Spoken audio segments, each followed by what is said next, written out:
مغربی تعلیم سے اور اتنی زیادہ یہ ساری جو ٹیکنالوجی کی ترقیوں سے کہ وہ مجھے اور آپ کو تو سمجھتے ہیں امی آپ کو تو کچھ پتہ ہی نہیں ہے نا، لیکن ان کو بس اتنا بتا دیجئے کہ یہ علوم تمہیں نقصان دے سکتے ہیں اگر تم نے انہیں اہل بیت کے در سے نہ لیا۔ یہ تو ہمارے لیے اتنا بڑا پروردگار عالم کا احسان ہے کہ ہمیں اس فرش سے وابستہ رکھا ہے، ہمیں اس مکتب سے وابستہ رکھا ہے۔ تو جو مولا علی نے اپنے خلفاء کے زمانے میں بھی کیا ہوتا تھا آپ کو سب کو پتہ ہے، علم سے متعلق جتنے بھی سوالات آتے تھے وہ مولا علی کی طرف لوٹائے جاتے تھے۔ آپ مسجد کوفہ میں جاتی ہیں، آپ وہاں دیکھتی ہیں مقام تشت ہے جہاں 2 رکعت نماز پڑھتے ہیں، وہ واقعہ میں اکثر دہراتی ہوں، کس طرح مولا علی نے ایک بچی کے لیے جو تھی اس کی اتنی مشکل پیدا ہو گئی تھی وہاں کہ وہ بچی ایک لڑکی جوان بیچاری، اور سب کو آپ کو پتہ ہوگا یقیناً، مختصر بتاؤں کہ اس کا پیٹ بڑھنے لگا اور یہ شک ظاہر ہوا کہ وہ پریگننٹ ہے، حالانکہ وہ پاکیزہ پاک ہماری بچی تھی۔ تو مولا کے پاس جب وہ بات پہنچی تو مولا نے کہا اچھا اس کو، مولا نے برف منگائی اور ایک تشت میں، اسی لیے اسے مقام تشت کہتے ہیں، اس پہ برف رکھی اور بچی کو کہا کہ اس پہ بٹھا دو اس کو۔ وہ وہاں جب بیٹھی تو اس کے اندر سے اتنا بڑا سانپ نکلا باہر، اور پتہ یہ چلا کہ وہ کوئی تیر رہی تھی کسی تالاب میں، تو کوئی سانپ کا بچہ اس کے جسم کے اندر داخل ہو گیا، اور جو رحم میں پرورش پانے لگا، جیسے جیسے بڑا ہوا تو لوگ سمجھے کہ یہ پریگننٹ ہے۔ آج تک وہ فیصلہ میرا مولا کا ایسا محفوظ ہے، آپ مسجد کوفہ جاتے ہیں تو مقام تشت پہ 2 رکعت نماز پڑھتے ہیں، اور یہ بات کہ علم اتنا تھا ان کا، یہ تو فزیولوجی کا علم ہے نا، میڈیکل سائنس گائنیکالوجی کا علم ہے۔ اور قرآن حکیم میں جو ہم نے انسان کو ایک لوتھڑے سے پیدا کیا، وہ پہلے مضغہ تھا، پہلے وہ، اس کے بعد وہ لوتھڑا بنا، اس کے بعد یہ ہوا، وہ جو مدارج ہیں انسان کی تخلیق کے، اس وقت تو کوئی مائکروسکوپ نہیں تھی، اس وقت تو کوئی الٹرا ساؤنڈ نہیں تھا، اس وقت تو کوئی ایسی چیز نہیں تھی، تو یہ علم قرآن نے کیسے انسان کو دیا۔ اور بعد میں بھی بس اب یہاں میرے پاس وقت ختم ہے، لیکن اس علم کی جو ترقی ہوئی ہے جو مسلمانوں نے کی ہے، وہ میرے 5ویں اور 6ٹھے امام جعفر صادق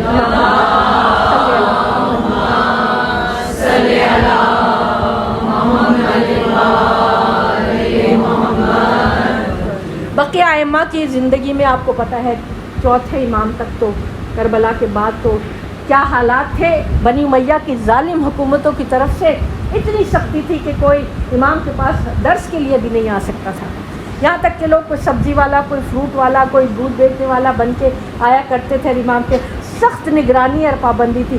صرف 5ویں امام کے زمانے میں یہ ہوا کہ بنی امیہ اور بنی عباس کی جو حکومتیں تھیں ان کی آپس میں چقلت شروع ہوئی، اور وہ اقتدار کی رسہ کشی میں ایسے مصروف ہوئے کہ ان کی توجہ ائمہ کی طرف سے تھوڑا سا ہٹ گئی۔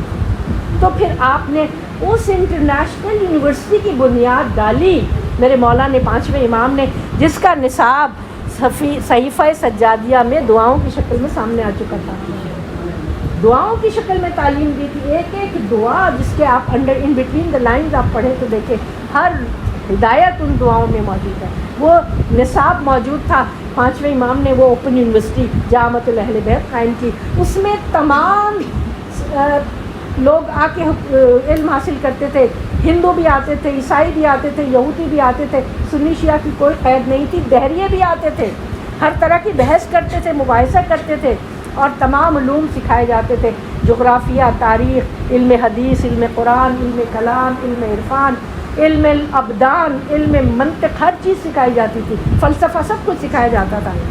یہی تو بات تھی جو بنی عباس جو تھے اتنے خائف تھے کہ ہر امام کو زہر دیا، کسی کو قید کیا، کسی کو زہر دیا، ان کو آگے نہیں بڑھنے دیا گیا، کیونکہ اتنا روب تھا ان کے علم کا۔ آپ کو پتہ ہے زمانے میں درود بھیجیے محمد والا،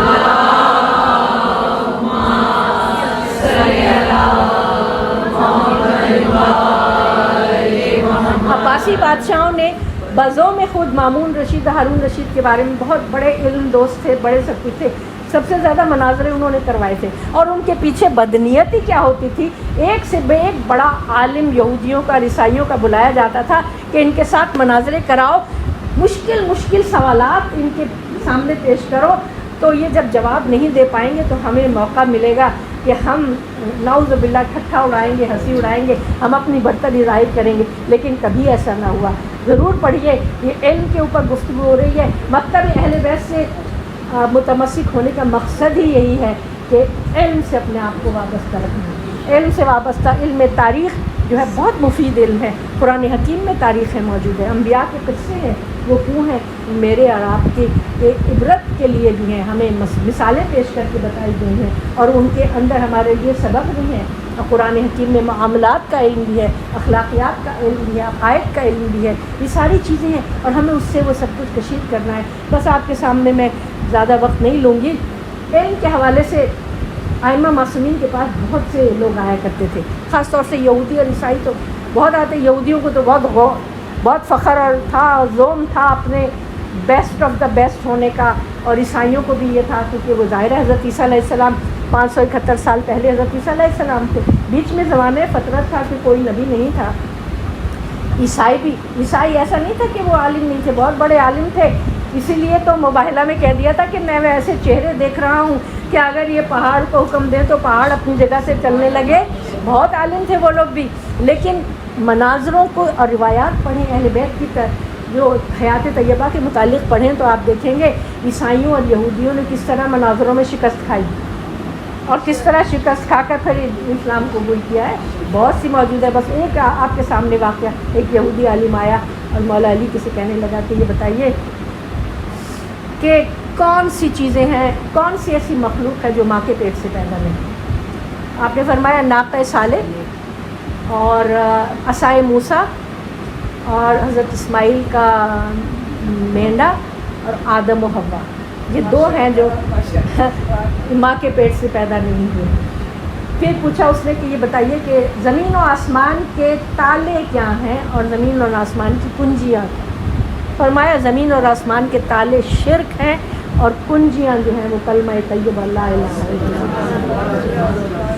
پھر کہنے لگا اچھا یہ بتائیے وہ کون سی مخلوق ہے جو نہ جنوں میں ہے نہ انسانوں میں ہے, لیکن اپنے گروہ کو انہوں نے آگاہ کیا تھا ایک فوج سے. وہ کون سی مخلوق؟ سورہ نمل میں اس کا ہے. فرمایا کہ وہ چیونٹی ہے جس نے سلیمان علیہ السلام کی جو فوج آ رہی تھی تو اپنے گروہ سے یہ کہا تھا کہ اب دلوں میں گھس جاؤ, ایسا نہ ہو کہ یہ سلیمان کی فوج تمہیں اپنے پیروں سے رون ڈالے. اچھا پھر کہا کہ اچھا یہ بتائیے کہ 1 سے لے کے 12 تک جو یہ اعداد ہیں آپ کی کتاب کی روشنی میں ان کی کیا اہمیت ہے؟ 1 2 3 4 5 6 7 8 9 10 11 12. مولا نے فرمایا 1 اللہ, 2 آدم اور حوا, 3 مخلوقات جمادات نباتات حیوانات, 4 آسمانی کتابیں, 5 نمازیں, 6 ستت ایام وہ دن جس میں یہ زمین اور آسمان خلق ہوئے, 6 ایام جس میں زمین اور آسمان خلق ہوئے, 7 سبع سماوات 7 آسمان, 8 حاملان عرش جنہوں نے عرش کو اٹھا رکھا ہے, 9 وہ معجزے جو موسیٰ علیہ السلام کو عطا ہوئے, وہ معجزے جو موسیٰ علیہ السلام کو عطا ہوئے تھے, اور 11 برادران یوسف اور 12 مہینے اور 12 امام. 12 مہینوں کا جو اس میں ذکر ہے تو وہ یہودی جو تھا وہ ایمان لے آیا تھا. اب بی بی میرے مولا کی بیٹی جناب زینب جو وارث علم علی ہیں. اب مجھے یہاں مزید گفتگو نہیں کرنی, وقت ختم ہو گیا. میری بیوی نے جب دربار کوفہ, بازار کوفہ, دربار یزید میں جب آپ خطبے فرما رہی تھیں کہ یہ علی بول رہے ہیں, علی, یہ عورت کا لب و لہجہ تو بالکل علی جیسا ہے, یہ تو کہاں سے وہ عالمہ غیر معلمہ یہاں آ کر بھی علم ان کے ساتھ مل جاتا ہے. وہ عالمہ غیر معلمہ جن کو امام نے لقب دیا. امام زین العابدین علیہ السلام نے فرمایا تھا کہ اے پتی اماں آپ عالمہ غیر معلمہ ہیں, کہ یہ وہ امام ہے. یہ امام کربلا میں بی بی کے مشورے کے بغیر کوئی کام نہیں کیا کرتے تھے. بعد شہادت حسین بی بی کے مشورے کے بغیر کوئی کام نہیں کرتے تھے. اور یہ وہ بی بی ہیں جنہوں نے اپنے علم سے اور اپنے خطبوں سے شام کے درباروں کی بنیادیں ہلا دی. کوفے کے دربار کی یاد بنیادیں ہلا دی تھیں. اور کربلا کے میدان میں کیا بی بی نے، یہ آپ دیکھ رہے ہیں تابوت رکھے ہوئے ہیں جناب آن محمد کے، میری شہزادی کا وہ فدیہ. یہاں یہ رک کے ضرور سوچئے کہ یہ فدیہ جو تھا یہ حق کی راہ میں فدیہ تھا، یہ حق کی راہ میں فدیہ تھا. بہن اور بھائی کی محبت اپنی جگہ. شہزادی زینب سلام اللہ علیہا کا نکاح جناب عبداللہ ابن جعفر سے ہوا تھا، اور نکاح میں یہ شرط رکھی تھی مولا علی نے کہ اگر حسین کو سفر درپیش ہوگا تو زینب کو تم نہیں روکو گے، زینب کو اس کے ساتھ جانے کی اجازت دو گے. اور بی بی کا گھر بھائی کے گھر کے قریب تھا اور بہت محبت کرتی تھیں. لیکن مومنات، جب کربلا کا سفر لاحق ہوا ہے اور میرے مولا نکلے ہیں مدینے سے، اس وقت جناب آن محمد بی بی کے ساتھ نہیں تھے، اس وقت ساتھ نہیں تھے. آپ کربلا مکے جب آئی ہیں تو مکے میں 4 مہینے اور 8 دن قیام ہوا ہے، وہ ایک الگ تاریخ ہے. یہاں تاریخیں لکھتی ہیں کہ جناب عبداللہ ابن جعفر طیار جو بی بی کے شوہر تھے وہ خود کربلا میں شریک نہیں ہو سکے تھے کیونکہ وہ بیمار تھے اور عمر بھی زیادہ ہو گئی تھی. تو وہ مکے میں اپنے دونوں فرزندوں کے ہاتھ پکڑ کر لے کر آئے تھے، اور وہ ان کو اتنی معرفت تھی اور اتنی بصیرت تھی کہ انہوں نے مکے میں شہزادی سے کہا کہ میں جو حالات دیکھ رہا ہوں، اگر وقت پڑے اور حسین کے اوپر وقت پڑے تو ایک کو اپنی طرف سے اور ایک کو میری طرف سے قربان کر دینا، شہزادہ حق کے اوپر قربان کر دینا. عبداللہ ابن جعفر طیار، آپ کو سلام ہو کہ عبداللہ ابن جعفر طیار نے خود اپنے بیٹے لا کے بی بی کو دیے تھے، ورنہ تاریخیں لکھتی کہ شوہر کی اجازت کے بغیر زینب نے اپنے بیٹے قربان کر دیے بھائی پر. کربلا کے میدان میں جب شہادتوں کا سلسلہ شروع ہوا ہے، ظہر تک پہنچتے شہید اصحاب شہید ہونے شروع ہوئے. جب سب کو پتہ چل گیا کہ حق کے علمبردار کا قیام ہے، ایک قیام حسینی حق کے لیے ہے، باطل کے خلاف ہے، تو ہر شخص کی آرزو تھی کہ ہم سب سے پہلے شہید ہو جائیں، ہم میدان جنگ میں سب سے پہلے جائیں. شب عاشور ماؤں نے اپنے بچوں کو کیسے تیار کیا ہے، ساری رات ماؤں نے اپنے بچوں کو تیار کیا ہے کہ کل نمائندہ حق کے اوپر حملہ ہونے والا ہے، تمہارے ہوتے ہوئے ان تک کوئی آنچ نہ آئے. یہ تھی کربلا کی مائیں جن کو اتنا علم تھا، جتنی معرفت تھی، بصیرت تھی کہ اپنے بیٹے تیار کیے قربان کرنے کے لیے حسین کے اوپر، کیونکہ حسین حق کے نمائندہ تھے، حسین پنجتن پاک کے نمائندہ تھے، اور حسین نے انکار بیعت کر کے یہ مثال قائم کر دی تھی کہ اللہ کی راہ میں شہادت کیسے دی جاتی ہے. جب اصحاب شہید ہوئے اس کے بعد بی بی زینب اپنے بیٹوں کو دیکھتی ہیں، تم ابھی تک زندہ ہو. رات کو بی بی آمادہ کرتی رہی، تیار کرتی رہی، دیکھو میری ماں کے سامنے مجھے شرمندہ نہ ہونے دینا، تمہارے ہوتے ہوئے ماموں کے اوپر کوئی آنچ نہیں آئے. شہزادے ہاتھ باندھ کر حاضر ہوئے، مادر گرامی ہم بار بار ماموں جان کی خدمت میں جاتے ہیں، ہم اجازت طلب کرتے ہیں، کیونکہ مومنات جہاد کا ایک اصول ہے، امام وقت کی اجازت کے بغیر کوئی میدان میں نہیں جا سکتا، ہر شخص اجازت طلب کرتا ہے. یہ شہزادے بھی بار بار آتے تھے، اجازت طلب کرتے تھے، حسین اجازت نہیں دیتے تھے، یہاں تک کہ ہاتھ جوڑ کے مادر گرامی کے پاس، اماں اجازت دلوا دیجیے، اماں اجازت دلوا دیجیے. دونوں میں تکرار ہوئی، پہلے میں جاؤں گا، اور نے کہا پہلے میں جاؤں گا، محمد نے کہا پہلے میں جاؤں گا. بی بی نے کہا تمہارا یہ قضیہ میں نمٹائے دیتی ہوں، تم دونوں ساتھ جانا. یہ وہ بچے ہیں جو دونوں ساتھ میدان میں گئے، ورنہ کربلا میں جناب قاسم اکیلے گئے، جناب علی اکبر اکیلے گئے، یہ دونوں بچے ساتھ گئے۔ جب اجازت لینے آئے، مولا نے بہت مشکل سے اجازت دی تھی، پیار کیا تھا، لپٹایا تھا۔ ارے یہاں کسی شاعر نے کہا ہے، گلے سے لگا کر جو حضرت نہ روتے تو کب کے اسی جا وہی ری جا ہوتے، لہو میں نہاتے لہو میں ڈبوتے، وغا پر ہے تیار جعفر کے پوتے، وغا پر ہے تیار جعفر کے پوتے، لڑائی میں پہلے پہل کب ہے ان کو، مگر آج کی جنگ ابجد ہے ان کو، آج کی جنگ پہلی جنگ ہے۔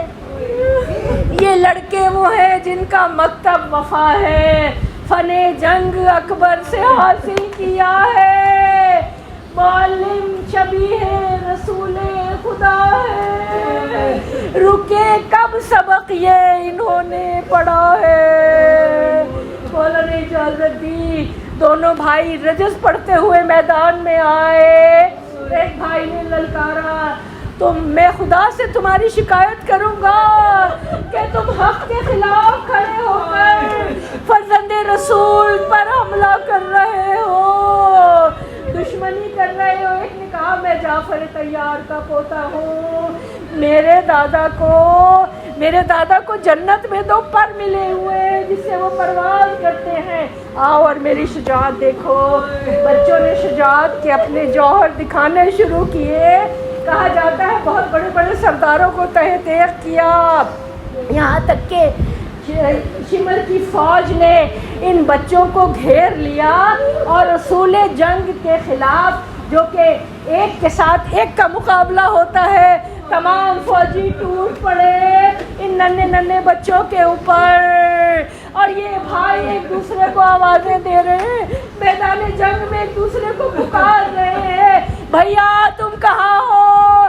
محمد میں یہاں ہوں۔ یہاں تک کہ ایک بھائی کو اتنا زخمی کیا گھوڑے سے نیچے، پھر دوسرا بھائی اس کے پاس دوڑا، دشمنوں نے تیروں کی بوچھاڑ کر دی، زینب کے دونوں شہزادے شہید ہوئے۔ السلام علیکم، سلام بھیجا۔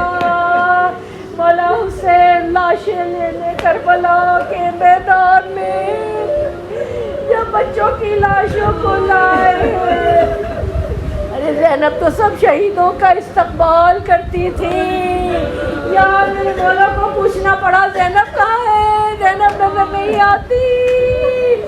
میری بیوی کا صبر کہ بیوی اس وقت وہاں موجود نہیں تھی، اپنے صبر کو قائم رکھنے کے لیے مولا نے لا کے لاشیں خیمے میں لٹائے، ایک طرف اون کا لاشا، ایک طرف محمد کا، بیچ میں خود لیٹ گئے۔ کبھی اون کو پیار کرتے ہیں، کبھی محمد کو پیار کرتے ہیں۔ تم تو میرے لشکر کی زینت تھے، تم تو میرے لشکر کی زینت تھے۔ بی بی زینب نے سجدہ شکر ادا کیا۔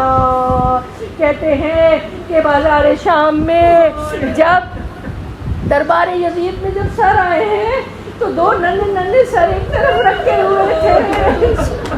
شام کی عورتوں نے پوچھا، ارے ان بچوں کی ماں کیا نہیں ہے، ان بچوں کو آغوش میں لینے والا؟ بی بی زینب تڑپ گئی، ایسا نہ کہو، میری آغوش میں میرے بھائی کا سر ہے، یہ میرے فرزند ہے۔ اللہ لعنت اللہ علی القوم الظالمین وسیعلم الذین ظلموا